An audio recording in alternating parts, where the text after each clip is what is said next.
Okay, today is May 14, 2016. We are at John and Sarah Pitt's house in Wadesboro, North Carolina, having fun, reminiscing, and talking about experiences in Sierra Leone, West Africa. And would somebody behind the camera verify that everybody in this couch is visible in that camera? You are. Okay, just wanted to double check. Thank you. And we have had a number of exciting experiences in the past years, especially when we had been in Sierra Leone, West Africa at the same time between 72 and 75, at least for speaking for myself, but also during that same time period, Angela and her dad and mom, John and Sarah Pitts, were there at Masanga Leprosy Hospital, P.O. Box 48, Magburka, Sierra Leone, West Africa. Remember all that? During that same time period. And Johanna was there. Johanna was there, and my sister Cher, as she goes by now, as well as my brothers Brian and Philip Scott. He later on started going by Scott, but we and my parents, Helen and Maureen Harden, were all there, amongst many other people at Masanga Leprosy Hospital during that time period.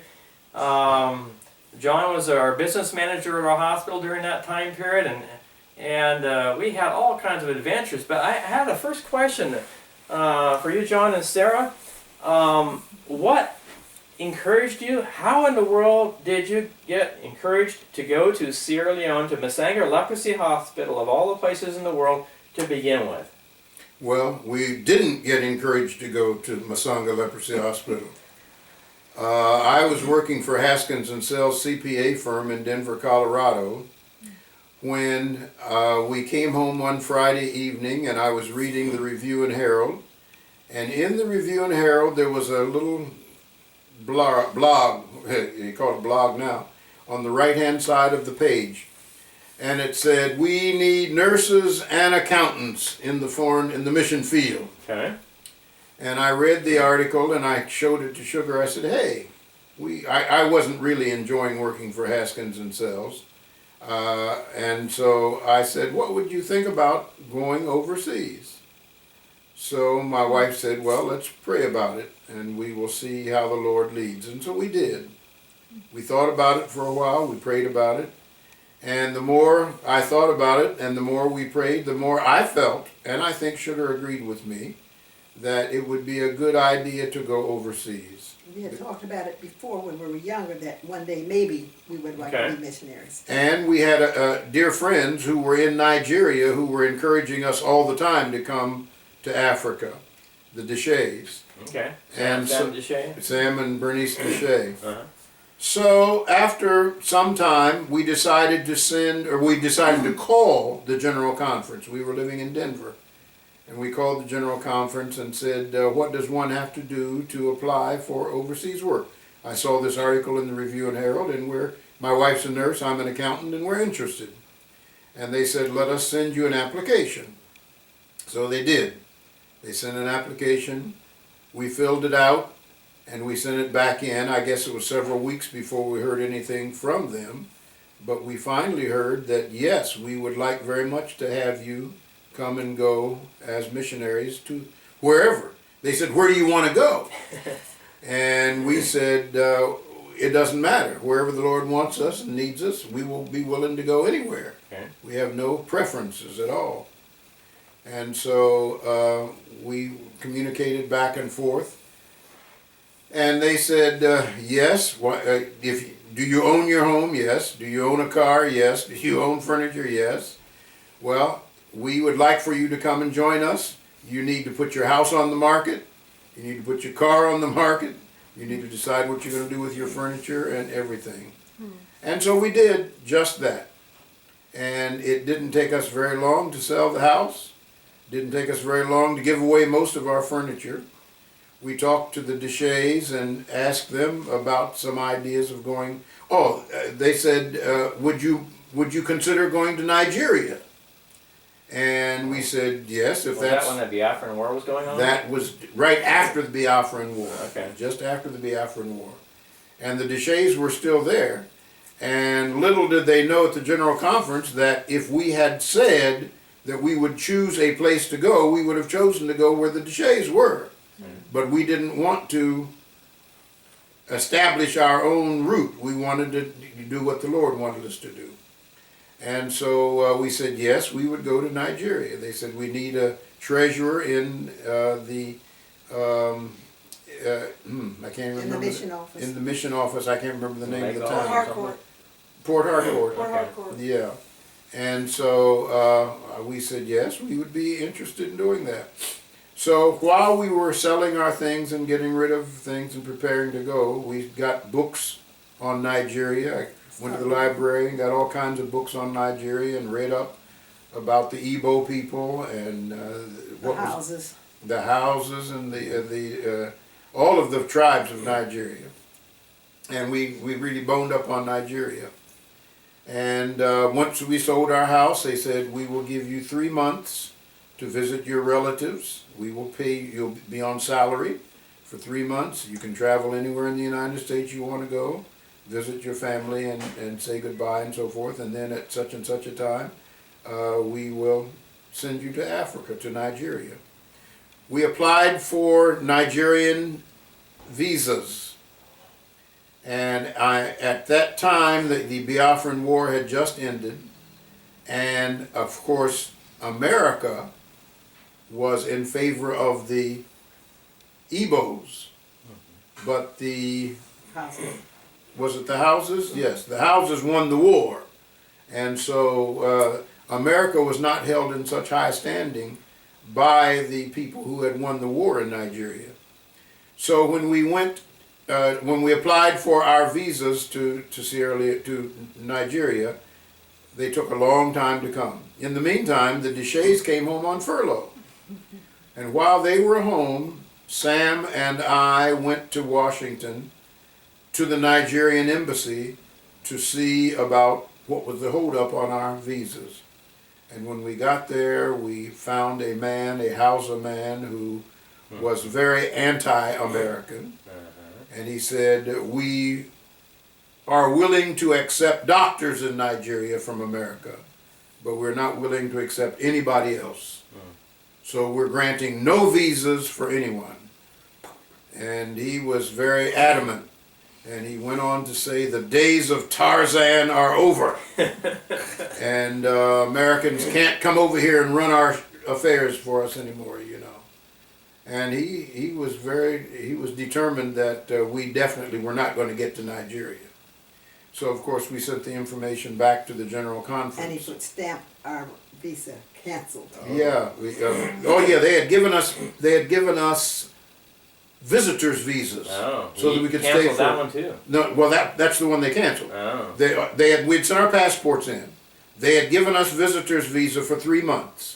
We said, no, we want to go and stay for years. We don't want to stay for 3 months. Right. Well, if you're not willing to stay for 3 months, then we won't give you any visa at all. Boom, and they stamped canceled on all of our passports. And we contacted... What year was this again? 71. Okay. In 71. Okay. And so we were still in our 3-month period, and we went back to Ohio, which is where we were from. And in Ohio, because it was taking so long, we actually rented a house, and people gave us furniture to use during the time that we were there, and we were there for several months, I guess. One day, I was at a washateria, washing some clothes. My wife was at home. I was by myself. And the telephone rang at the washateria. Yes.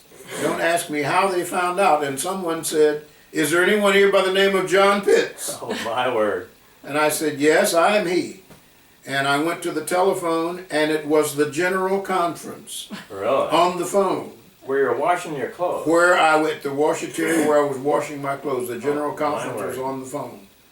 And they said, Brother Pitts, you will not be going to Nigeria, as you know, but we have changed your assignment, and you will now be going to Sierra Leone. And this was on a Wednesday or a Thursday. Okay. and your plane will leave New York next Tuesday. Ooh.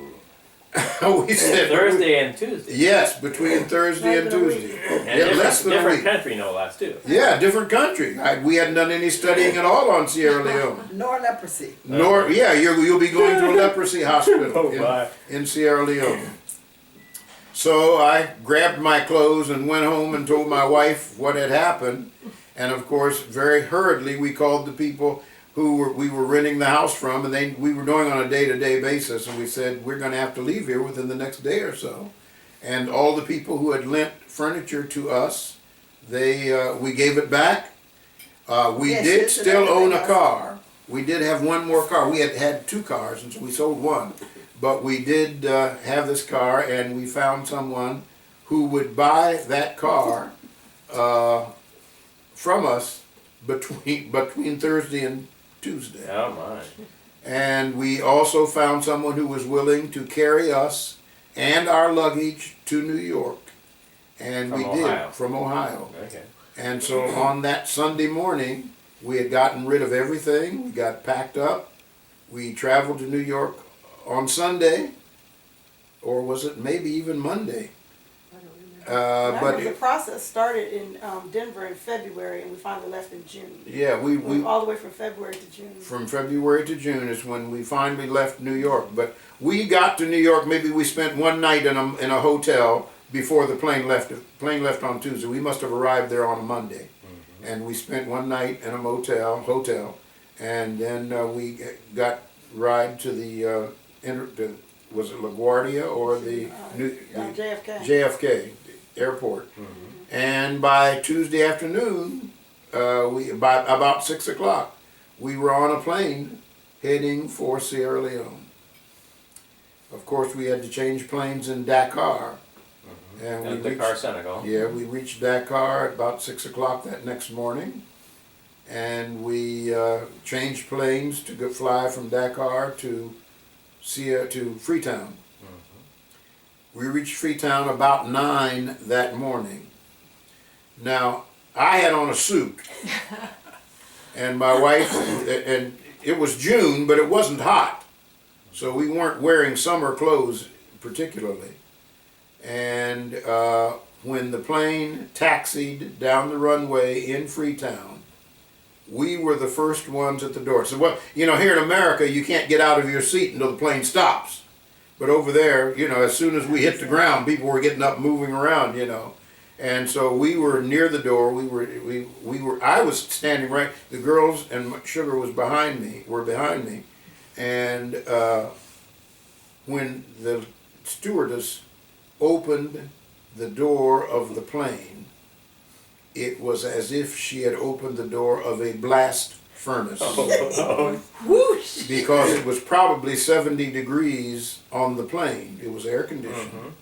And when we stepped out of that plane, it was probably 110 degrees or more. And of course, unlike the United States, you didn't walk from plane to indoors. No, you had to outside. walk on the tarmac Outside. over and I tell you, it was hot. It was hot. To make a very long story short, no one was there to meet us. The bus took us to the hotel, Paramount Hotel, which is where they unloaded all the passengers. And from around 10 o'clock that morning, we had a telephone number that we could call to make contact with a Seventh-day Adventist in Freetown. And we called this number 100 times. Every 15 or 20 minutes we would call, and finally after several hours... You probably emptied your coins or your wallets? Or Well, They let us use their phone. yeah, they let us use the phone, so Okay. I don't think it cost us anything to use the phone. But it was an operator. You had to go through an operator each time. Ooh. Yeah. And the operator knew our voices, so after a couple of 3 hours, she said, I know where you are, and she gave us the number without even our telling. We sat in that hotel, and Deshay had said to us, be careful of the food you eat, and don't drink anything. Oh, So we sat there from 10 o'clock in the morning until about 6 o'clock that evening. With a Without- 6-year-old and a 9-year-old. Yeah, 6-year-old daughter. And I had luckily bought, when we left New York, I went to a little shop and bought some cookies and crackers and candy bars and things like that, just in case we needed them. We ate all of them. We ate everything, because that's all we had to eat, because Sam had said don't eat anything and don't drink anything. And so a lady came by about 6 that evening, a lady came by who worked there and said, listen, I've seen you folks sitting here all day long. May I ask what is the problem? And we said, well, we're Seventh-day Adventist missionaries, and someone was supposed to meet us here, but apparently the communication broke down somewhere, and so we don't know what we're going to do. We don't know where we're going to go, what we're going to do at all. We're here with our luggage. And she said, well, I know a Seventh-day Adventist woman. I know the lady who plays the organ at the Seventh-day Adventist Church. In Freetown. In Freetown. And she said, would you like for me to call her? And we said, yes, almost anything is better than this. So it turned out that she called the lady, and the woman was an older woman who lived with her daughter. Okay. The daughter was married to a man who had been the ambassador to the United States, and he was at the present time the ambassador to Liberia. Okay. So he was a very high man in the government, and they had a very lovely home. And so I talked with the wife, and I told her the problem that we were having. She said, oh, you all can't stay there. You know, come over, get a taxi and come over to our house. It wasn't that far away. Get a taxi and come over here, and we will make contact with some Seventh-day Adventist people and find out what has happened. So we did. We got a taxi, and we went over to their home. They graciously fed us, and they gave us water to drink. And we had a very lovely evening, except that it was during the rainy season. And of course, when we went to bed that night, all the sheets, when you pulled the blankets back, all the sheets smelled like musk. They were very musty. And damp. Everything was moldy and damp, you know. It wasn't anything like what we were used to. And the mosquito nets. Yeah, we were under mosquito nets, and the girls were very unhappy. In fact, I think one of them actually upchucked because of the smell that was, you know, they were just not used to it. But we made contact with some friends of ours, the Keiths, who lived about 3 hours away. And they were in Bow. They were in Bow. And so we talked to Dennis Keith, and he said, well, would you like for me to come down and pick you up now, you know? And I said, well, how far away? He said, well, it's 3 hours. It'd be 3 hours down and 3 hours back, you know, so it'd be midnight before we got. We said, no, that's out of the question. The lady said we could stay here. And so why don't you plan to come down tomorrow morning and pick us up? And so that's what they did. That's what he did. They came down, Dennis came down on the next day. I guess it was, we left on a Tuesday, we got there on a Wednesday. Keith picked us up on a Thursday, and we went back to Bow and spent the day at Bow with him until Sabbath, until Sunday. And he drove us, someone came down from Masanga to pick us up and carry us to Masanga on Sunday. So that was our introduction to Sierra Leone, and I guess I've talked long enough. And then you said that what was it? The telegram that we were coming. The cable. Yeah. The cable, after we arrived, about a week or so after we arrived in Sierra Leone, the cable arrived saying, look for the pits, they will be on such and such a date, and send someone down to meet them, you know. This was a week or so after we had already arrived there. So you got it after you already were there. Yeah, so that was how the cable business ran in those days, 1971. So you got up to Masanga. Now wait a minute. One of the reasons why we didn't get anybody is the mission station in Freetown was actually a resident of the pastor for them. And the pastor was home on leave. Oh, he's out of country. Yeah, he was out of Whaley's. So they weren't even in Freetown. No, they were in America. That's why we weren't That's why we couldn't get anybody, because there was nobody at the house. We're thinking it's a conference office, and it's not. It's It was somebody's house. a private residence. Okay. But that was the only contact you had. But it so happened that we knew the Keiths Right. and we knew the Whaleys. We were good friends with the Keiths and the Whaleys, but the Whaleys were on leave in America. Okay. So Keiths came down and we spent the weekend with them and had a wonderful time. On the way to church Sabbath morning, we had our first experience with a snake. We were on the way to church and Sugar was walking down the path and had to jump over a snake on the way to church Sabbath morning. We were undaunted. We just kept right on going and went on to church. Yeah, but we had a marvelous time. And so on Sunday afternoon, someone came down. I don't know whether it was Gronert or someone came down and picked us up in the church In the hospital. hospital van and took us back up to Masanga. So that's how we happened to get to Masanga. Okay. So when you get to Masanga, you're expecting to be the administrator, and did you get a house given to you, or how did you learn about what you do with your job, or did you just make your job this? They did not know. They were having a meeting on that Sunday that we arrived. Someone was there in Masanga, and they were discussing the need for a business manager. This is while you were already coming there. I'm coming up from Bo to Masanga. Okay, so and they didn't even know we were coming. They had no notice of any kind. So the missionary headquarters had not even communicated. Well, they with them. tried, but apparently it took weeks for the cable to get there. After Okay. we got there. And so They're debating a need for a business manager. and when I walked in the door, as you're coming in the door. yeah, that's right. I walked in the door and I said, "Well, we're here." You know, Larry Magnuson was the man in charge of the hospital at the time. Mm-hmm. He was the business manager had left previously, so Larry was business manager and doctor and chief bottle washer and everything. How many patients were there? About 300. So one doctor. Yes, one doctor. One doctor, and you're coming in. He was the one doctor. Was a business manager He was as the business well. manager and everything. Okay, so you're coming into a hospital, 300 patients, and then what? A lot of outpatient stuff going on, or something like Well, that. there wasn't. They were doing some outpatient work, but Not as much. Or you're coming there to be the business manager of the whole complex, yeah, and there's no other manager, formal manager doing that. he had left And- months before. Okay. I just walked in cold. Wow. So how did you get housing assigned to you? Did you pick a house? or No, how did there that was work? there was a house that was normally assigned to the business manager, Okay. and it seemed like someone was living It there. was. Dr. What's his name? Was there. Roy Yates, Yates. Dr. Yates. And we lived in the house with him. Dr. Okay. Yates and his wife Oh, so shared we a lived house with with them the for a four of us Okay. for several months, really.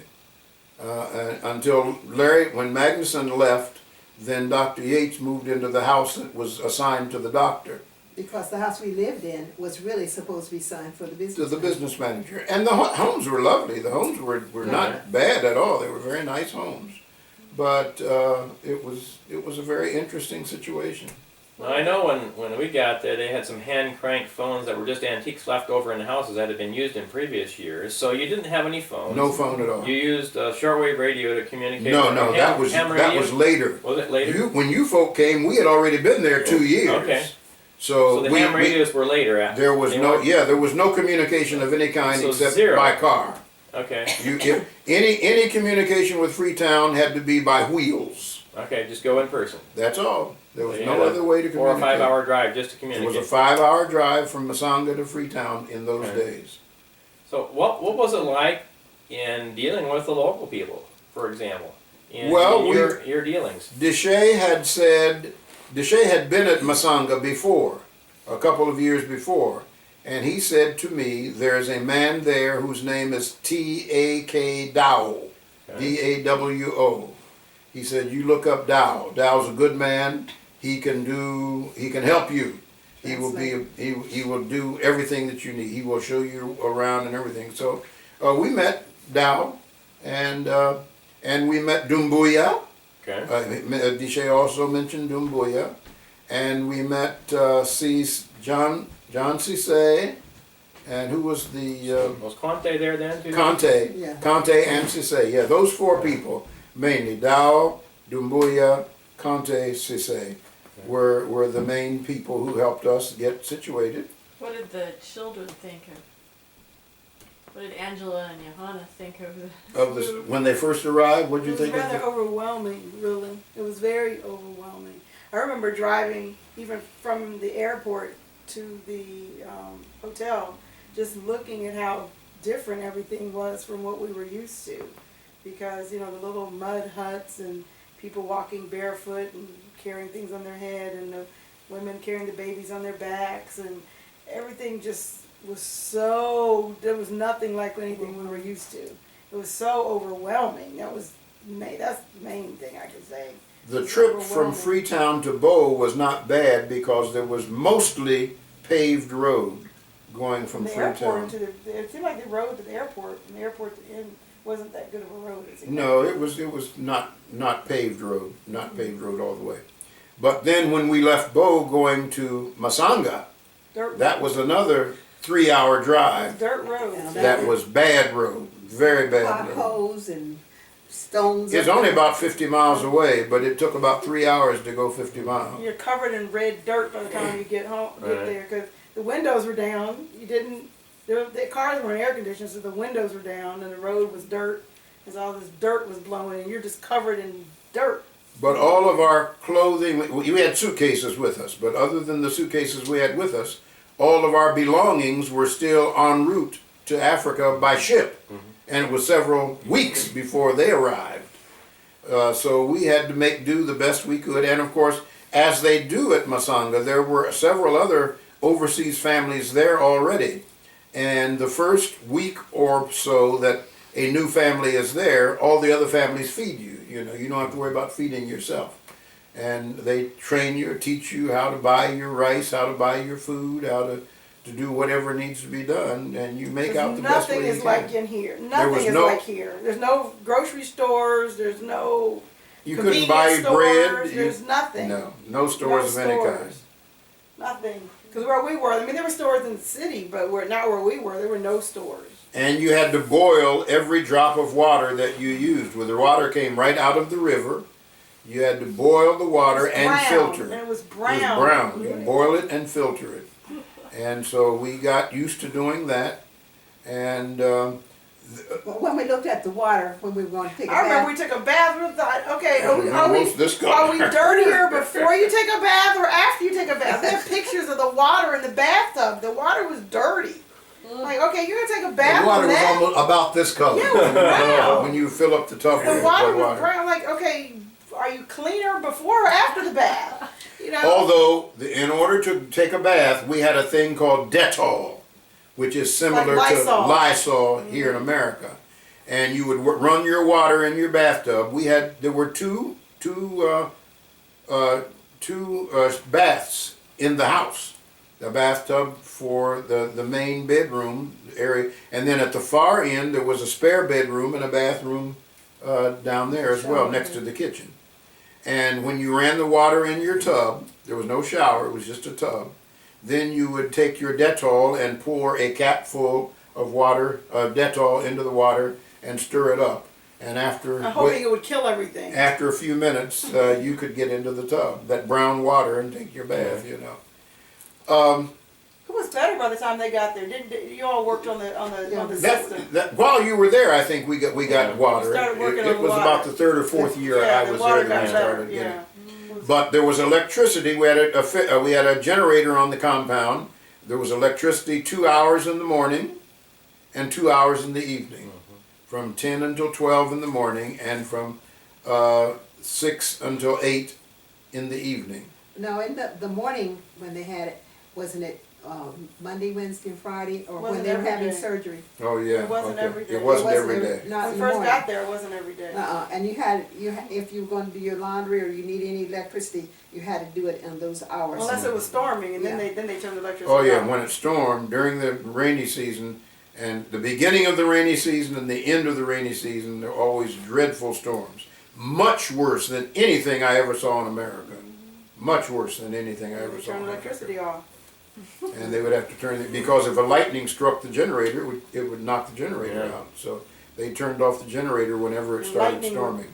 Jump out. Remember lightning jumping out of the Out of the- socket? Oh yeah, you'd see sparks coming 4 or Lightning 5 would inches fly out. out of the sockets. I know at Kendall's house one time, we were having lunch in a Saturday afternoon, and they had a lightning storm come over. The light was not turned on above the table we were eating at. all the bulbs turned on, and then they went black. And at that same time we were eating lunch, I noticed, and during another lightning strike, that the plug on the dryer or washing machine blew out of the wall, That's right. and the remaining plug area was all black and crisp and cooked. And we've seen light bulbs burst. Yeah. Burst, right. Sometimes the lightning would cause a light bulb to burst, and of course Right. glass went And- flying in every And direction. jump out of the sockets. Lightning would jump out of the sockets. And Sarah, when you got there, you had certain expectations in your mind of what some foreign country might be like. Did you have any clashes between your expectations and what you actually experienced when you got to Sierra Leone? Well, I expected the worst, Okay. and so And we got the word. no, actually, it's better than I Better. even. It was I better said, than you yeah. thought. Yes, it Because I really said I was. did. In what ways? What were some of your expectations Well, that you're I didn't know you're what thinking? kind of house we were going to live in or anything, Okay. and the house was better than what I thought Okay. that we might live in. Okay. So I said, whatever it is, that's the way it's going to be. So I didn't have any preconceived idea as what was We going to were happen. willing to accept And whatever the Lord the- had for The us. fact that we got, we didn't have much time to even prepare for going there. We didn't know what we were going to see, or what we were what was going to Yeah, be. you were going to Nigeria to begin with Yeah. too, and you swapped to Sierra Leone, Right. and then to a leprosy hospital. Yes. And, the other thing that I thought was, my concern was that Angela, when she was little, she could not, whenever she saw somebody that had some type of anomaly Disfigure. or disfiguration, Abnormality. Mhm. any, Abnormality. anything that was not normal, she would freak out. She couldn't handle it. She would be So crying. scared, crying. And so my concern was going to a leprosy hospital. Deformities and all of that. Yeah, how's she gonna accept it? But all I can say is that you pray for things, the Lord will answer your prayers. Because as far as I know, It never bothered it me. didn't bother her. Mhm. Oh, another thing that was my concern is that when I was really young, we had always had gardening, but my dad would have us working out there even when it got really hot, and I used to get sick from the Heat heat. stroke. I'd had a heat stroke, Okay. and so I couldn't handle a lot of heat. And so, Lord, I'm going to go where you want me to go, but I'm the mother of the house. You've got to help me to be able to manage the heat. And because when it was really hot, I'd get headaches from the heat. I never got a headache once from the heat. But I We also, didn't have air conditioning. and no air conditioning. However, I was sensible to not to go out and be in the heat of the day. I would stay in the house. It would still be warm, but I was able to manage because I was careful, and the Lord just answered my prayers. And it was over 100 degrees every day of the year. Sometimes it got up as high as 120. But it was we over broke some 100. thermometers. Yeah, we had a Thermometers thermometer once. One day I came home from the office and I said, at noontime, I said, "Love, it's awful hot outside." And we had a thermometer that we're hanging on the wall or something that went up to 120. And I said, "Let me put this thing out in the sun and see how hot it gets." And I laid it out on the ground, on the cement, and left it out there for 10 or 15 minutes. And when I went out to get it, the red mercury had gone all the way to the top and had separated in the middle. Just snapped it. It just went all clear. It went past the 120. There's a little space past. And so once we brought it back in, I put it in the refrigerator to see if I could get it to come down. By the way, the refrigerators were kerosene refrigerators at that time, and that's another whole story, what a kerosene refrigerator is like. But that thermometer was never usable again after that. It was never usable. So it was over 120 degrees that day. What were some of the cultural differences that you might have experienced in managing the hospital compared to maybe the experiences in the United States versus there? No comparison. Actually, it was one of the first interesting things that happened to us is that the first day we were there, when we woke up the first morning, Okay. our front yard was packed with people. There must have been 40 or 50 people in our front yard just standing out there waiting for us to wake up.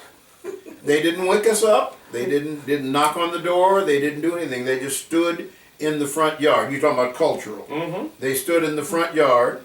And so I opened the door and went out, and I said, "What is this all about?" "Well, manager, we knew that a new manager was coming, and you'll need to hire a houseboy." And so we. It could be me. Yeah, we're here for you to hire one of us, you know.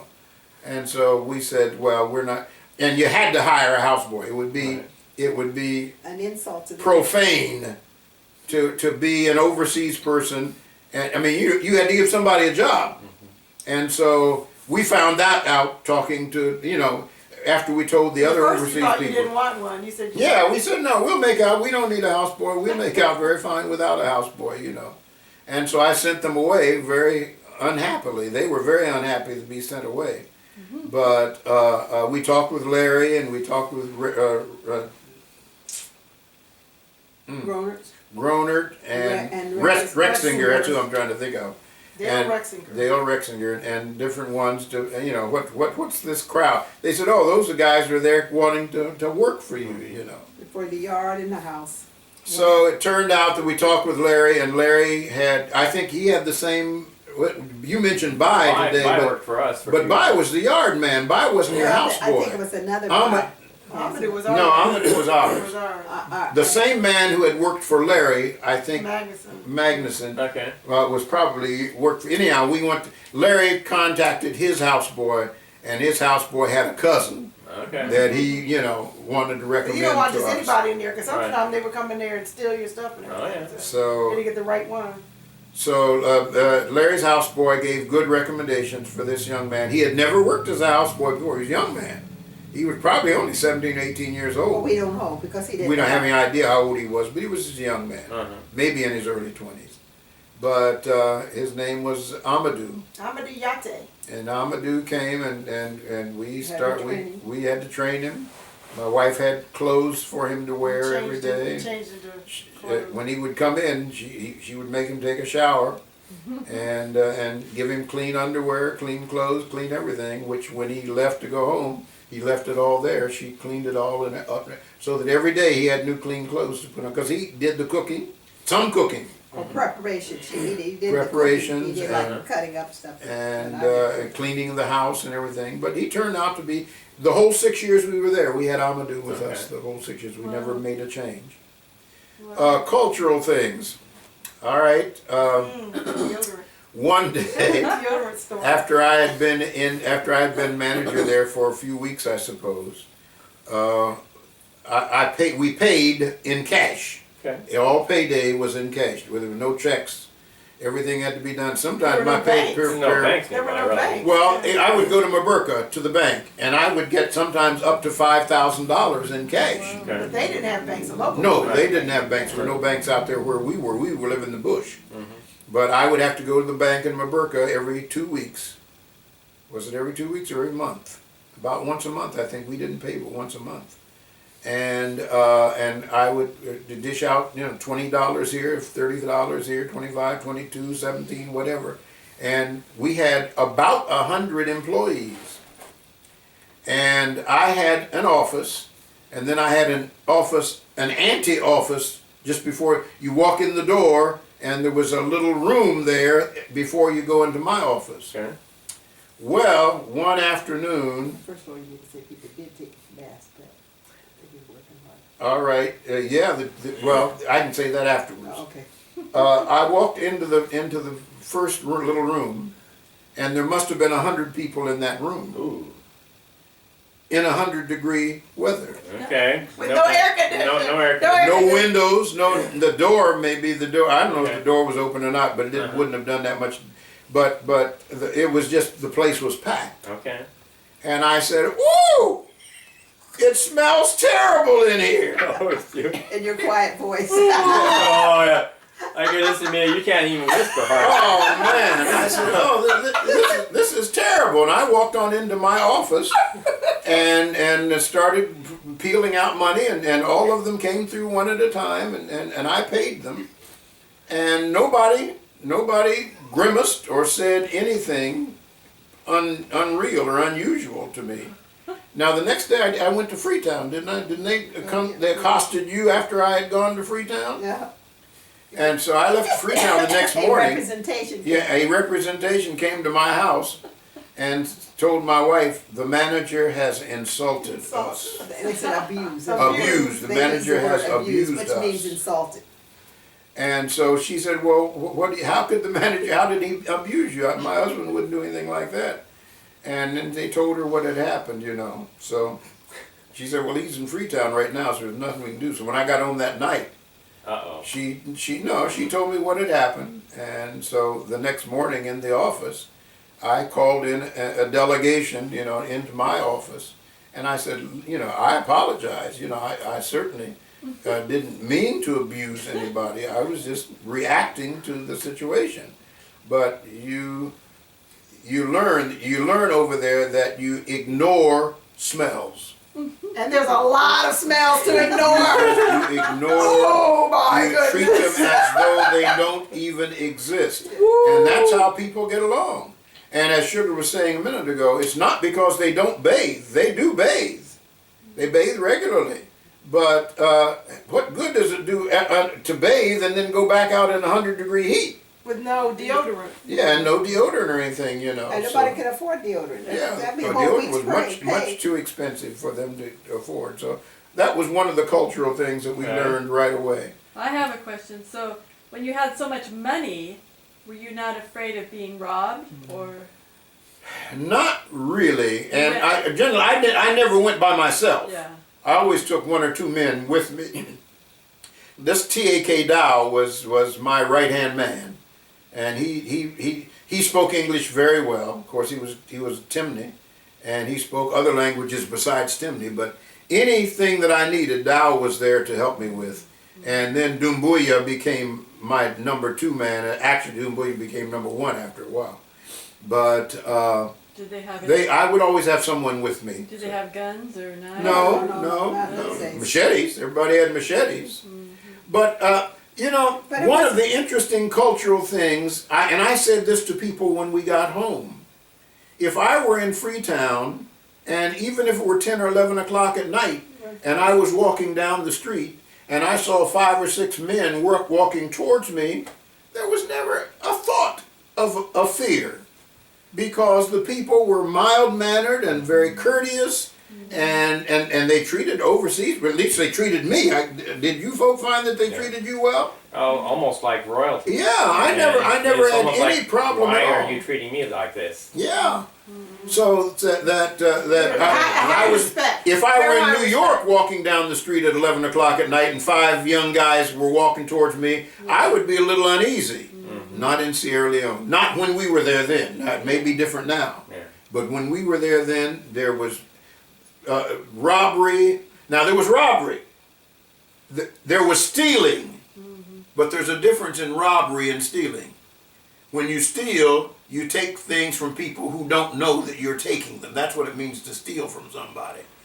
When you rob somebody, you put a gun in their face and say, give me what you have. And that's why God says, will a man rob God? You can't steal from God, because God sees everything. But you can rob God and take what belongs to him right in his face. And robbery just was not a thing that was common.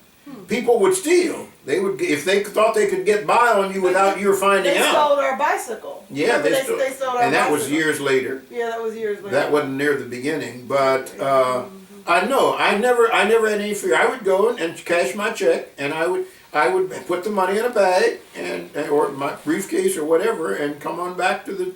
And people knew. They must have known that I was carrying that money every month, and it was a large sum of money.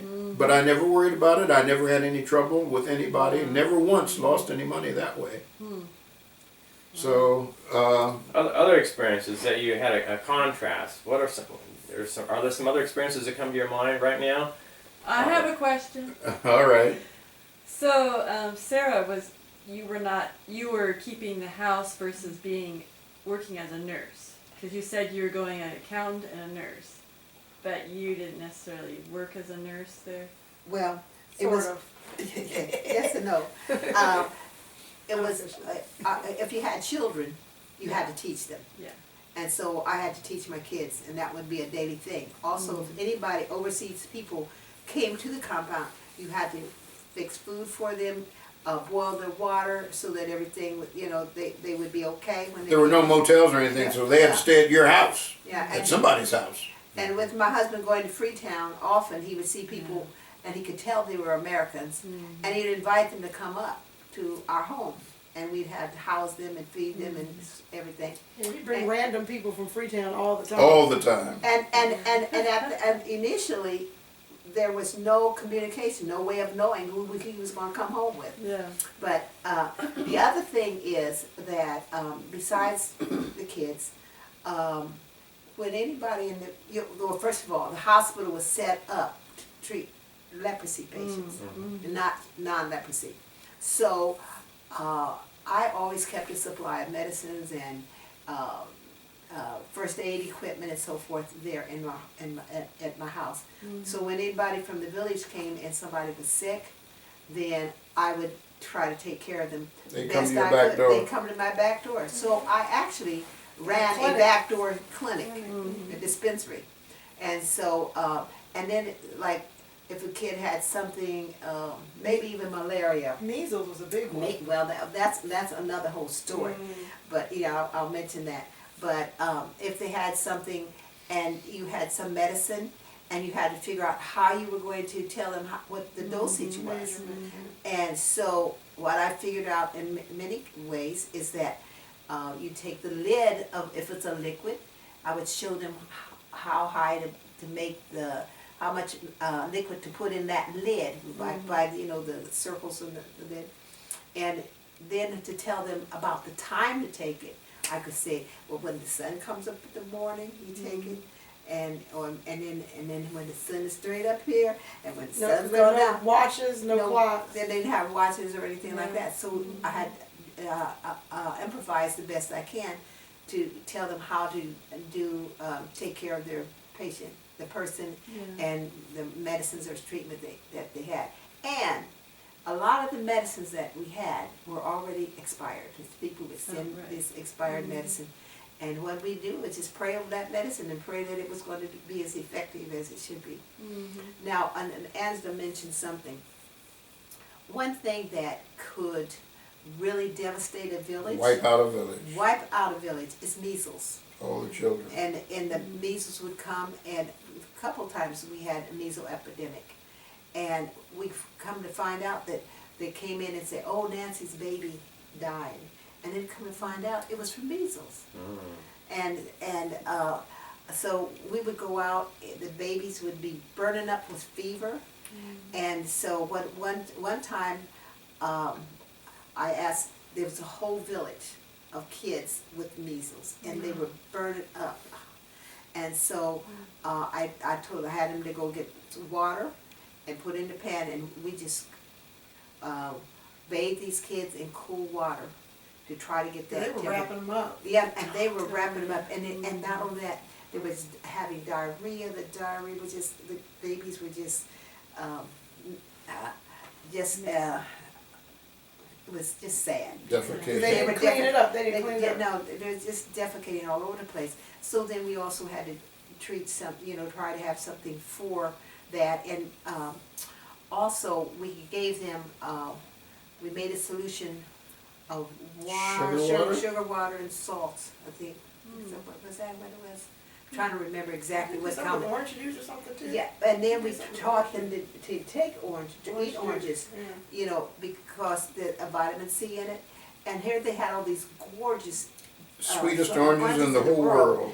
but they were refusing to give it to the kids for some reason. Well, it made it made the feces dark. Right. Orange juice made the feces dark, and they felt that was bad. Something wrong with it. But anyway, we got them we taught them to use the oranges that they had because they were in abundance. What was the sugar and salt solution? Because they were losing so much electrolytes. Electrolytes. So, and then, but what I was going to say is a lot of them had died, but after we went in there and started treating, we kept the other children from dying by intervening, you know. during that Teaching time. the mothers to bathe them in cold water when they got a temperature. Now, Masanga, the primary emphasis was treating leprosy patients. But what was your experience when it came to religion when you were there? Or teaching religion, or sharing religion? What were some of your experiences there at Masanga? Well, a portion of the staff and some of the patients claimed Seventh-day Adventism. Okay. So every Sabbath we would have services. And of course, the place where we held church was kind of an open room with half walls on both sides. Okay. There was a front and there was a back. But it would hold probably 100 people, maybe 150 people on just benches. There were just rows and rows and rows of benches. No Benches, backs no on backs. the benches, just benches. And there was no limit to the number of people who could sit on a bench. If you had a bench full with 10 people and 3 more people came, those 10 would find some way to reduce their size to allow the 3 more to get in there. There was never a limit. I don't know how they did it, but they could always find room for one more. Okay. In a pota, in a vehicle, on a bench, wherever. But we had services on a regular basis, and we had Sabbath school. I was a Sabbath school teacher. We had Sabbath school on a regular basis, and many of the people who were not Seventh-day Adventists would come to services, and we would teach them that way. New converts were very hard to come by. We did have some, but new converts were very hard to come by. Another The thing branch we need to Sabbath say, another thing we need to say about the services is that there were 2 main languages that were spoken. The compound, the hospital, had patients from various tribes. Every tribe. Every tribe. There were 15 tribes in Sierra Leone. And so, but there were 2 main tribes. And so usually if we'd always have 2 translators every time. And so one would, the speaker would say something, you know. In English. In English, it's just like, anyway, any Bible verse or whatever. And then the one would be translating in Timni, the other one would be translating in Mindi. So we had 3 languages during the services. Yes. Yeah, okay. And most of the minor tribes people could speak Mindi or Timni. So you covered most Some of the smaller tribes were in the Mindi area, and they learned Mindi as well as their own tribal language. And those in the northern area learned Timni as well as their own tribal languages. So almost everyone could speak more than one language. Okay. And the language, the lingua franca, was Creole. That was a kind of a pidgin English. And most people could speak Creole. And sometimes the translator would only translate in Creole and not Mindi and Timni. And he would catch most of the people that way. There were some that some of the people who lived way back in the hinterlands did not even know how to speak Creole. We've gone to villages where there were only 1 or 2 persons who could speak Creole. But in the cities and in the larger towns, almost everybody could speak Creole. But we went out and we gave Bible studies. We would go to villages and we would give Bible studies on a regular basis. We had branch Sabbath schools that we would go to. We established many branch Sabbath schools in the 6 years that we were there.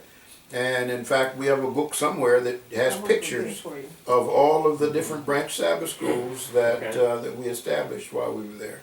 But and then also when we went into those villages, we would end up building an edifice of some sort, and then we'd paint them and everything. They would be the brightest thing in the village. we built several churches. And it was important to get the chief of that village involved, so that he would get people to come out to Right. service. The head man, they call him the head man of every village had a head man.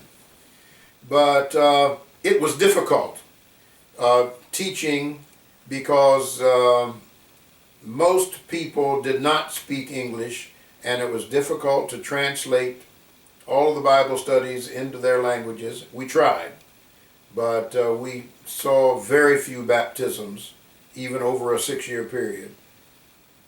Now, another thing that we did when we went into villages, we would try to teach some of the health messages of cleanliness and of washing your hands and just basic things and what foods to eat, and not just like eating oranges and the fruit that they had.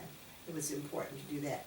And I didn't really have the tools to do it with, so even what I had to do is take pictures from coloring books and stuff and try to make the pictures look African, you know, so I could teach them in a way that they could understand. Okay. Mhm. Oh, another cultural thing that is a little sensitive, I suppose, but I think it needs to be said, and because it's true. And that's my girl, men over there. Now, we didn't see women. Now, I'm in Ghana and other places. I saw women urinating on the street, but men urinated on a regular basis, just wherever. You drive to town. You couldn't drive 5 miles from Burberk without seeing 1 or 2 men standing on the side of the road. Now they always turned their back to the road, and they would turn their face to the trees, and if they saw you and knew they'd be urinating, and they'll wave at you, you know, while you're going down the road. So much so that when my girls would make pictures, they always had someone urinating in their picture. Every picture that they ever made, there were people standing on the side of the road urinating. Because you always saw it. Because it was everywhere. And on the poda-podas, sometimes when you go take a poda-poda to Freetown, it was, like I said, a 5-hour trip. And some people were even further up country than we, and maybe they've traveled 7 or 8 hours. Well, every couple of hours or so, the driver of the poda-poda, maybe someone would tap him on the shoulder and say, you know, it's time to stop. And he would pull over, and you would see everybody. Some of these poda-podas had 30 or 40 people in them. Most of them were small. They'd have 8 or 10 people in them. But some of them were large buses. And you would see a bus pull out, and when the bus would stop, everybody would pile out of the bus and head for the bush. And they'd find themselves a tree or someplace, you know, and and relieve themselves, and then come right back and get back in the bus, you know. So that was just a normal thing. Now, in the dry season, now in the rainy season it wasn't a problem, but in the dry season, when you would go to Freetown and get out of your car, the prevailing smell of Freetown was urine. You would smell urine anywhere you went in downtown Freetown, because people, men. I never saw a lady. So But where did they go? Men would urinate. They were more discreet. Wherever. In Sierra Leone, they were discreet. They're discreet. Now, I was shocked the first time I ever went to Ghana, and they have, anyhow, I saw ladies discreetly stand over a gutter, like, you know, and spread their legs apart and let go, you know. But when you gotta go, you gotta go. And in Nigeria, I think I saw that too, but I never saw anybody do that in Sierra Leone. But yes, there was a prevailing smell in Freetown in the dry season. Now in the rainy season, of course, the rain took care of it, because it rained every day during the rainy season, and it rained hard. So it washed down whatever needed to be washed down. Now, you being from America, but also being a black man over in Sierra Leone, did you find any differences because of your being a black man there versus working with black people? Was that any different experience from that? That you can tell? We had to convince, not the educated people. Educated people knew the difference. Okay. But the common people in Sierra Leone, we had to convince them that we were black. We never really did. because we So what were did they known think you were? White. Opoto. White. Okay. They called us Opoto. Okay. And Opoto means white man. Okay. So it has nothing to do with the color of your skin. It has to do with your culture, And where you're from? where you're from, how much money you have. You fly in an airplane. The average man over there has never even seen an airplane except 30,000 feet up. Right. They've never seen an elevator. They don't know what an escalator is. And, you know, Barely a car. yeah. And so when we would come in, I don't care how black you were. If you could be very, very, very black as an African American. But because you were an American, and because you dressed like you did, because you had money to fly back and forth across the ocean, and whatever, you were called Opoto. Everybody, all black people over there were Opoto, Okay. if they were Americans. Now, the educated people, of course, knew differently. We have magazines here called, have you ever seen an Ebony magazine? Oh yeah, many times. All right, well, we had Ebony magazines, we had for subscription.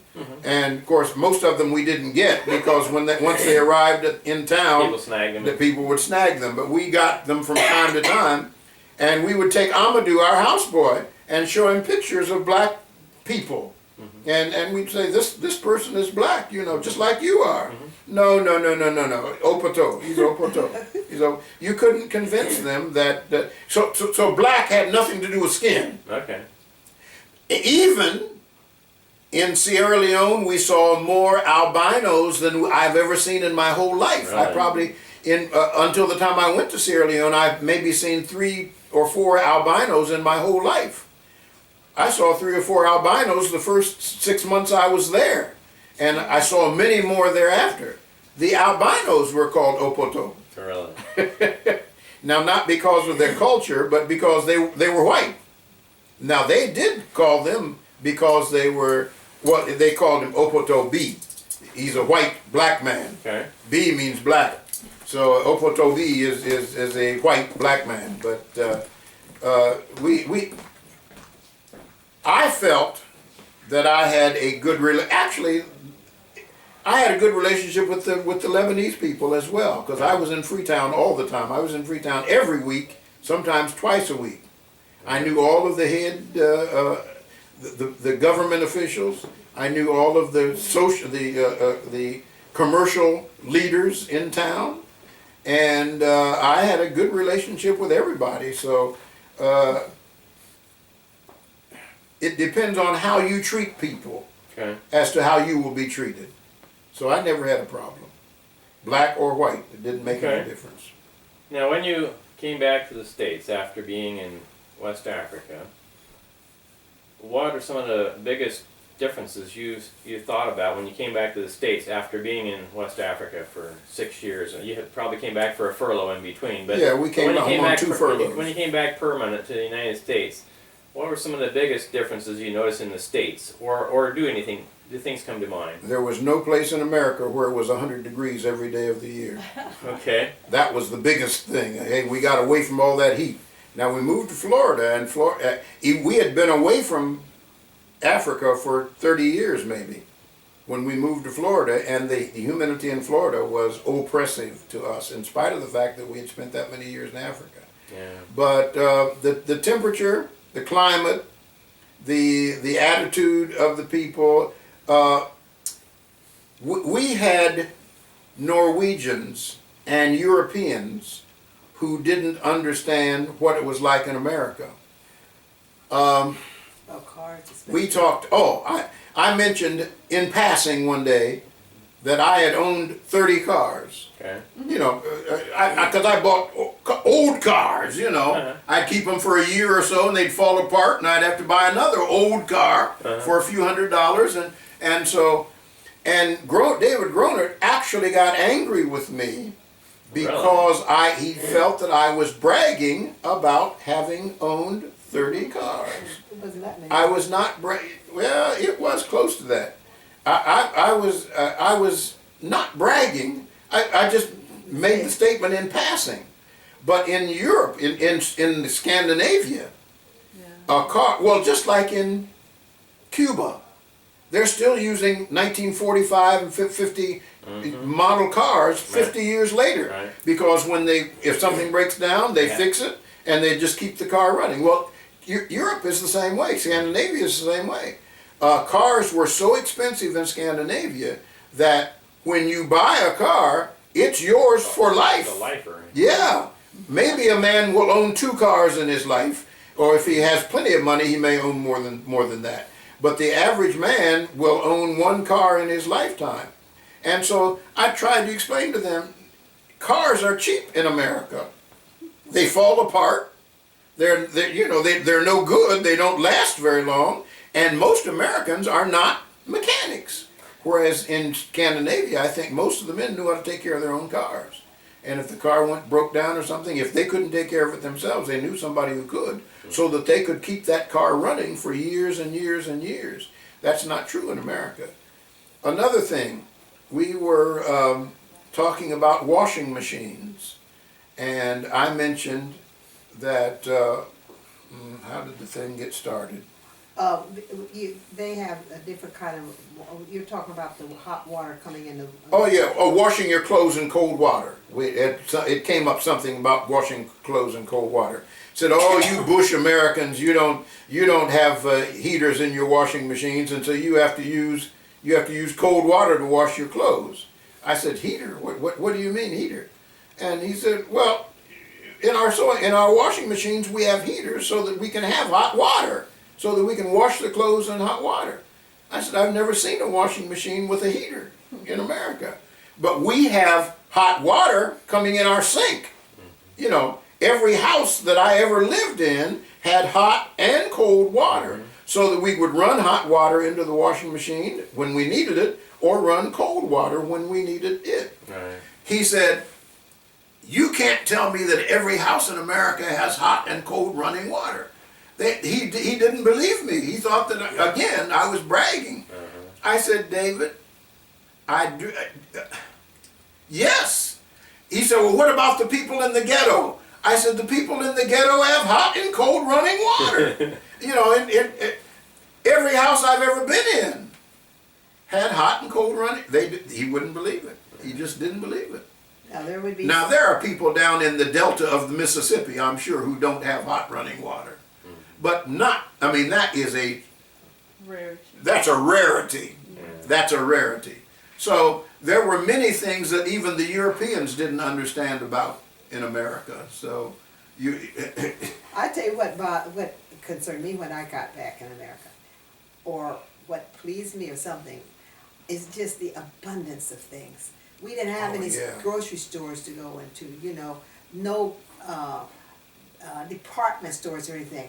And it was just like, I just couldn't get enough of. She shopped. She couldn't stop shopping. I didn't buy anything. Yeah, she couldn't stop. She never, there were so many stores on every corner almost in America where you can go and get almost anything. Yeah. In Sierra Leone, when we first got there, hey, potato chips. I bought a bag of potato chips, and I opened it, and I took one out and tried to break it. It bent. It wouldn't break, it bent. The potato chips had been there probably for months. And in spite of the fact that they were in cellophane bags, the moisture had found a way to get in there. So you could not eat a chip and hear it crunch. You could not crunch a potato chip.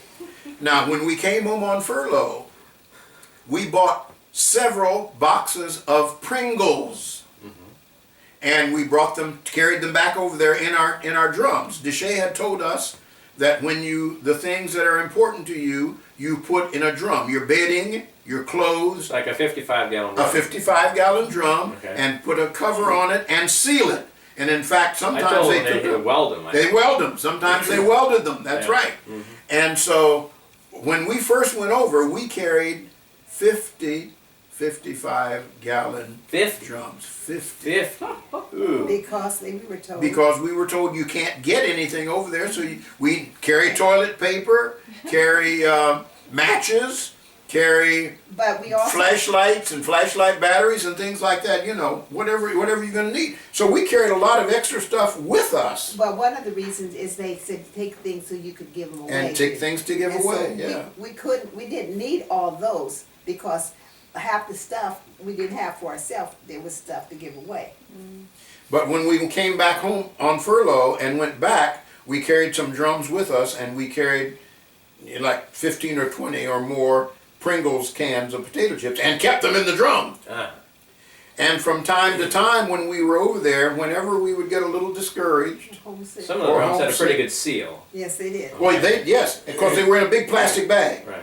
You kept everything inside the drum was in a plastic bag, and you sealed the plastic bag and tied string or rubber bands around it so Okay. that no air, and air didn't get in. Keeping the moisture out. That's right. It kept the moisture out. So that every now and again we would go drum shopping whenever the kids needed some clothes, or we needed Sugar needed a pot or pan or something that she didn't have. We would go into the drum and go. We know because we had listed it what was in each drum. We knew just what drum to go into. And when you would take that lid off and open up that plastic, you could smell fresh air. Smell you know. America. Yeah, it smelled like America. And so once in a while, when we were really depressed or homesick, we would go in and get a can of Pringles out and take open the Pringles. And of course, they were still very, very fresh and very, very good. And we would dish them out one Pringle at a time, you know. We would make a can of Pringles last 2 or 3 days, maybe, you know. Just that was a special delight to How have did a you- Pringle. How did you get the drums to your house? By truck? Oh yeah. We the hospital had a lorry, or had more than one That's a lorry. big Or a truck. a big truck. Yeah, a big truck. And one of my jobs is that whenever an overseas missionary arrived at Masanga, I had to go down and clear it through customs. They call it the QUAY, which is a key. The key is the harbor. And so everything that came in had to come in through the harbor, and it was a long process to get those things through the red tape. And I learned after a while just how to do it. And I brought all kind of stuff in. You know, I knew what to do to go through the process. But our truck would go down, and they had forklifts and things there at the key. But once we got them up to Masanga, we didn't have any forklift. But we had brute force. A lot of manpower. Yeah, a lot of manpower, and so everything would big boxes of stuff, whatever. But oh man, yeah, a lot of interesting things. Well, I appreciate being able to ask a lot of questions about Sierra Leone, but I have two main more questions. I won't keep you too much. Because how longer. long's that thing gonna run? Well, It's gonna stop. It's gonna stop before long, won't Let's it? break. Yeah. So I need to go and I can come back. You want to stop it for a minute? Could you be for 5 minutes? I don't know. You better stop it. Okay, Yeah. just a second. I'll stop it. He's at minimum 20. Oh. All right, just had a couple more questions. I know we've been kind of long-winded, but we got some exciting stuff to talk about. But two extra questions for you. The second from the last question is, what recommendations would either one of you or both of you give to somebody contemplating mission service? I always start with you, Sarah. Okay, I think that they need to find out as much as possible about the area that they're going to, and that they would also learn about the language, the culture, and so that they're familiar with it, because you don't know what offends people if Okay. you don't know the culture. And you can avoid a lot of mistakes by having this knowledge. The other thing is, if you have children, I think you need especially to be concerned because, because you have to, one, learn about have their education, and also what is going to be the effect when they return to America. Okay. I believe that the children that go out are affected as much or more than the adults. Because when they come back to America, they are trying, they have for probably a long period of time been trying to talk like the people that they're around. They're trying to fit in the best they can. Things in America changes so quickly that when you come back, when the kids come back to America, they don't know what's going on. They're not watching television. They don't even have any television or the radio. So they don't know what's the latest thing. And not only that, even their accent has changed because they're trying to relate to the people that they're with. So I feel that even coming back to America, a lot of the churches, the schools, and so forth do not understand the needs of a PK or MK. Missionary kid A or missionary kid. Preacher's kid. Or Preacher's kids kid, okay. coming back because they need to be educated as well. So that the kids can be treated appropriately after coming back to America. Because their thinking is different, their clothes may not be the same, because when they left 2 years ago, maybe at one time they were wearing bell-bottom trousers. You come back to wearing straight legs, and their kids come back thinking they're all in style, and the other kids are laughing at them because where have you been? And during the time that we were out there, that's when they had the Roots series. Right. Alexander Haley. Yeah. Alex Seeley, yeah. Alex And Haley, yeah. when we came back, everybody expected, their peers thought, and they'd be talking about Roots. My kids didn't know anything about Roots. Just those little things that make a lot of difference. And they'd say, why are you talking like that? The accent is different because they've been practicing talking like the local people for so long. Right. No, you're not trying to be uppity or anything like that. They're, be saying to the kids. Right. So that is one thing that I would be most concerned. And a lot of people think, well, if I go to mission field, I will draw closer to the Lord. That's not true. If you haven't, It's a high stress environment. it is. If you're not close to the Lord before you go, nothing's going to make you. That's not Is gonna- that your phone? It's our phone. And the other phone rang. You need to stop that thing against you. Okay. The other phone rang too, and so it may be the same person. Different when they're teenagers. Yeah. Okay, we're just going to continue just about down here. Had a couple of phone calls to tend to. So, Sarah, you were just finishing up on some recommendations to people contemplating mission service, especially consider children. Any other comments before I ask the same question of your husband? Okay, now, and what I think I was about to say is your relationship with the Lord needs to be well established before you go out. Also, if you go out as a couple, you need to be able to communicate well with one another. Because Double again, check. Go ahead, continue. again, you're dealing with a different culture Mm-hmm. and the stress of a different culture. So the personal relationship needs to be very good before you go out because it can tear people apart.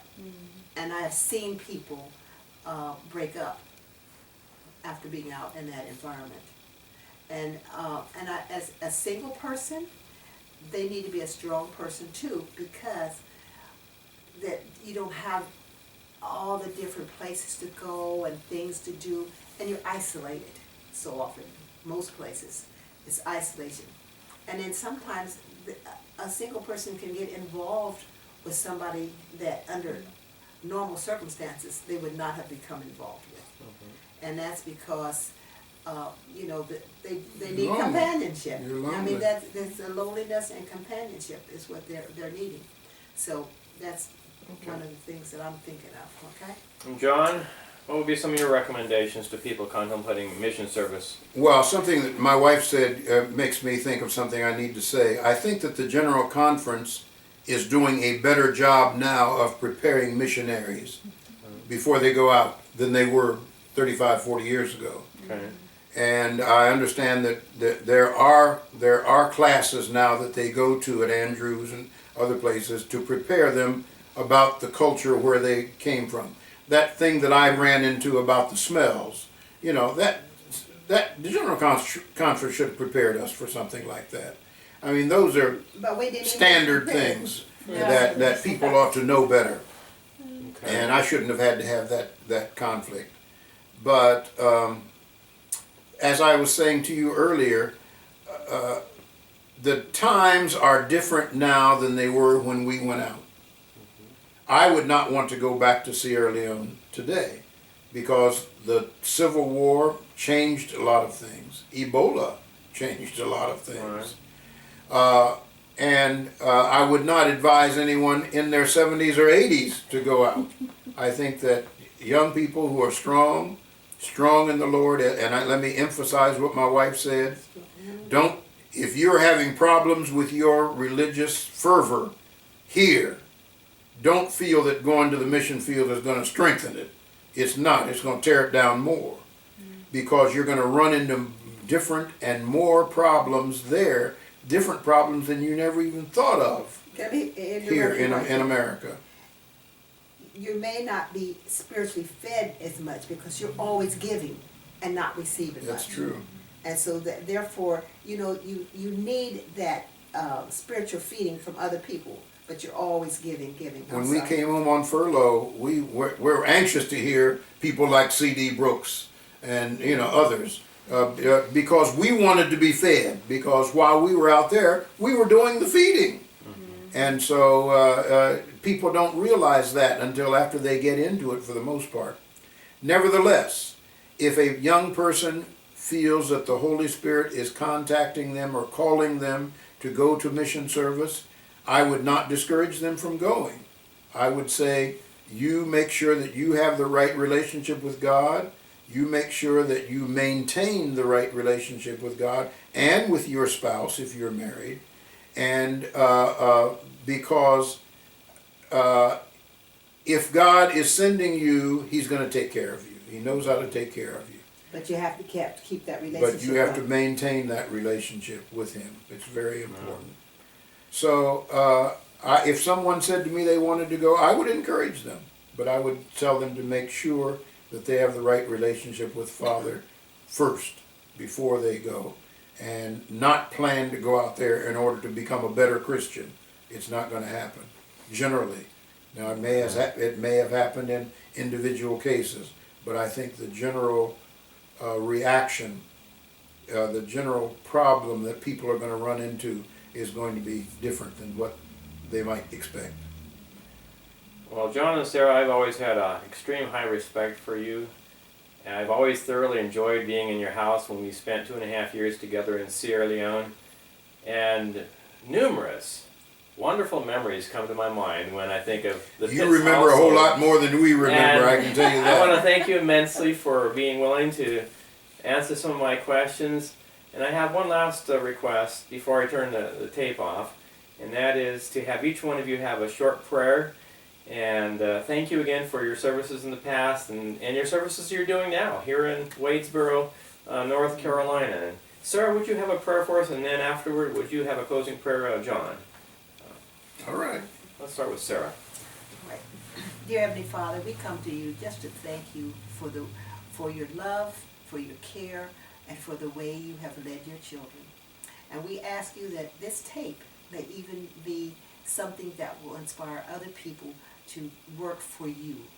And when we work for you, we don't do it for any selfish reason. We just want to have your word spread to others who don't have a relationship with you. I ask you that you would just bless young people who are willing to go out and to do the work that you have for them to do. Help them to keep their hands close and tightly grasp in your hand, so that nothing will tear them apart from doing your will. Bless them all who will be doing their work. And thank you for the years that we spent with the Harden family and for the times that we have. And Lord, it's so important to make good memories, because a life is just made up of the things that we do from day to day and the memories that we have. And we look forward to the day when we all may have a home with you, when there will be no more parting, and when we will be able to thank you for the sacrifice that you made for each of us.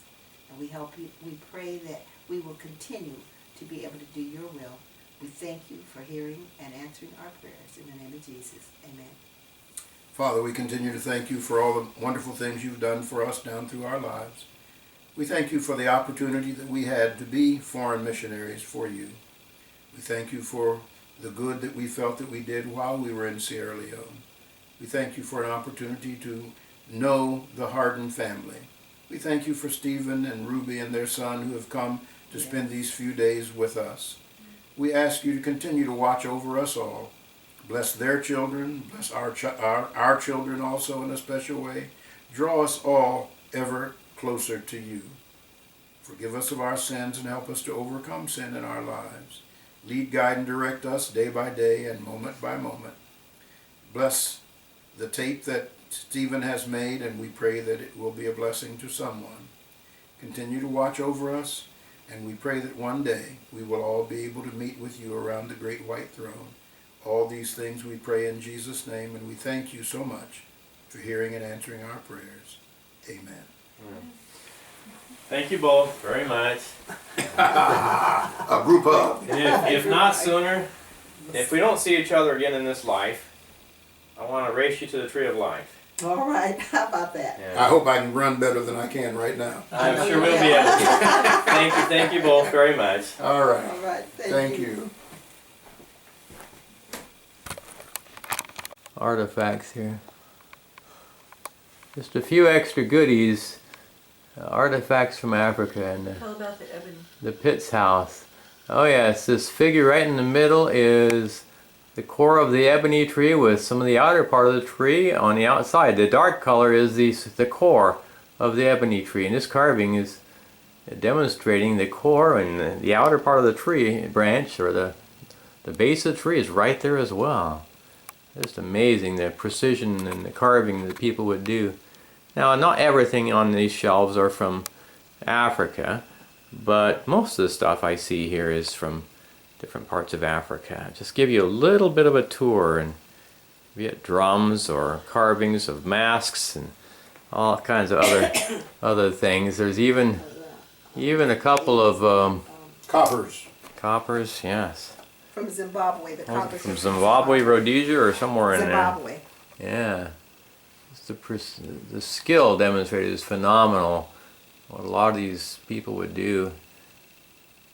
So is the ebony, is that an ebony tree, or that just... Yes, Yeah, it's an ebony tree. That wasn't in Nigeria especially. And these large ones, when you have a tree that's a foot or two in diameter, the white part is maybe an inch or two, and then you have that big black core, and that's how they make these large carvings. Wow. A bigger tree. Yeah, from a larger tree. That one small, that's a demonstration, that's just from a limb. Yeah. Okay. Mm-hmm. Are they pretty? It must be pretty sturdy wood, It's hard. It's Yeah. very hard wood. and heavy. Pick up one of these down here. That's heavy. That's called queen ebony. Oh. It's not the black. It has the brown and the black mixed in together. They're very heavy. And a couple of end tables cut out in the shape of that was Africa. made at Masanga. Now I'm not sure what country this is. This is highlighted. Liberia. That's Liberia. That And one the was next made one over in here. Liberia, and the other one was made at No, they Masanga. were made, but And this one is a map of Africa with a little cutout section. It's a different color of Sierra Leone is the highlighted piece here. But yes, phenomenal pictures and artifacts from. Did you mostly